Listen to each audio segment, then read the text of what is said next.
Parcel ఒకటొచ్చిందండి. నేనేదో open చేస్తుంటే వీడి ఎక్సైట్‌మెంట్ చూడండి. ఏదో వాడికేదో వచ్చేసినట్టు ఫీల్ అయిపోతున్నాడు. "నీకు కాదురా బాబు నాకేదో అవసరమై పెట్టుకున్నాను నేను" అంటే దాని చుట్టూ తిరుగుతున్నాడనమాట. వాడికేంటో అర్థం కాలేదు. నేను ఇది వార్డ్‌రోబ్ లాంటిది తీసుకున్నానండి. హార్డ్ ప్లాస్టిక్‌లో వచ్చిందిది. ఎందుకు తీసుకున్నాను అంటే మాది కిచెన్ చాలా చిన్నదనమాట. ఇదివరకు వీడియోలో చెప్పాను గదండీ! దేవుడి గది కావాలి అని అనడం వల్ల కిచెన్ కొంచెం చిన్నదొచ్చిందనమాట. దానివల్ల పెద్దగా ర్యాక్స్ రాలేదు.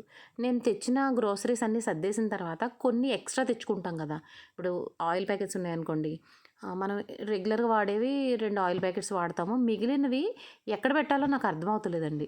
స్టోర్ రూమ్‌లో పెడుతుంటే అక్కడేమో ఇన్వర్టర్ ఉంటుంది. గ్యాస్ దగ్గర పెట్టలేము. ఎక్కడ పెట్టాలన్న భయమేస్తుంది.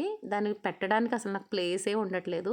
అందుకే ఇది తీసుకున్నానండి. 1400 ఎంతో పడింది. 2 తీసుకున్నాను. ఇంకా ఒకటి రాలేదనమాట. క్వాలిటీ అయితే బావుంది. ఎంత వెయిట్ ఏసినా కూడా ఆగుతుంది. చాలా యూజ్‌ఫుల్‌గా ఉంది. అసెంబుల్ చేయడం కూడా చాలా ఈజీ అండి. ఇలా సర్కిల్ అనే కాదు మనం బుక్స్ పెట్టుకోవచ్చు. ఈవెన్ చెప్పుల స్టాండ్‌లా కూడా వాడుకోవచ్చు. అన్ని రకాలుగాను యూజ్ అవుతుంది.